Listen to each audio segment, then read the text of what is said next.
దినము నూతనపరచబడాలి, ఆత్మీయతకు సంబంధించిన కార్యక్రమాలు ఆరంభం అవ్వాలి అంటే ఆ వ్యక్తిలో ఏముండాలని నేర్చుకున్నాం? ప్రాణం ఉండాలి. ఆరంభాలకు ప్రారంభమే ప్రాణము. ప్రియమైన దేవుని వాళ్ళారా, ఆరంభాలకు ప్రారంభమే ప్రాణము. గుర్తుంచుకోండి. అధ్యాయము 18వ వచనము, ప్రకటన గ్రంథము 1వ అధ్యాయము 18వ వచనము. వాడను మృతుడనైతిని, కానీ ఇదిగో యుగ యుగములు సజీవుడనై ఉన్నాను. హల్లెలూయా. నేను జీవించువాడను, అయితే మృతుడనైతిని, అయితే మృతుల లోకములో నేను ఆగిపోలేను, తిరిగి పునరుత్థానుగా లేచాను, యుగ యుగములు సజీవునిగా ఉంటాను.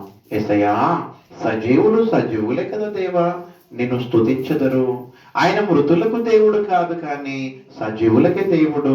ప్రాణమున్న వారిలోనే నూతనమైన కార్యక్రమాలు ప్రారంభమవుతాయి. అయితే ప్రసంగి గారు అన్నారు, సూర్యుని కింద ఏది కూడా నూతనమైనది లేదన్నాడు. కానీ నూతి సూర్యుని కింద ఉన్నటువంటి మనందరం చేయవచ్చు. ఒకటి నన్ను అడగనివ్వండి, నా ప్రియమైనటువంటి దైవజనాంగమా, మనము చచ్చిన వారమా, బ్రతికిన వారమా? హల్లెలూయా. నిన్ను నీవు ప్రశ్నించుకో, నన్ను నేను ప్రశ్నించుకుంటా. ఆరంభాలకు ప్రారంభము ప్రాణమే. అయితే నేర్చుకున్నాం ఇప్పుడు. ఒకటి, ఒక జీవితంలో నూతనమైన కార్యక్రమం ఆరంభం అవ్వాలంటే వారు ప్రాణం ఉన్నవారై ఉండాలి. ప్రాణం లేకపోతే ఆరంభాలు అనేటువంటి జరగవు.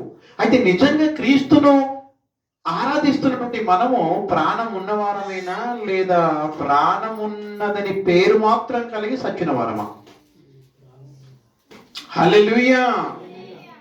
అయితే జనవరి 1వ తారీఖు నాడు చేసిన ప్రార్థనలో, జనవరి 2వ తారీఖు నాడు చేసిన ప్రార్థనకు కొంచెము ఏమైనా రెట్టింపు, తేడా, మార్పు కనబడ్డదా? లేదా సంవత్సరాల నుంచి ఏ ప్రార్థన చేసుకుంటూ వచ్చావో అదే ప్రార్థనను పాటిస్తున్నావా? గమనించాలి. నిన్నటి ప్రార్థనలాగా ఈ రోజు నీ ప్రార్థన ఉండకూడదు. నిన్నటి పదజాలంలాగా ఈ రోజు నీ పదజాలం ఉండకూడదు. నిన్నటి ప్రార్థన లాగానే ఈ రోజు ప్రార్థన ఉంది, నీ ప్రార్థనలో నూతనత్వము కనబడట్లేదు, నీ ప్రార్థనలో నూతన పదజాలాలు ఆరంభము కావట్లేవంటే బ్రతికి ఉందన్న పేరు మాత్రం మనకుంది, కానీ మనము చచ్చిన వారమే. హల్లెలూయా.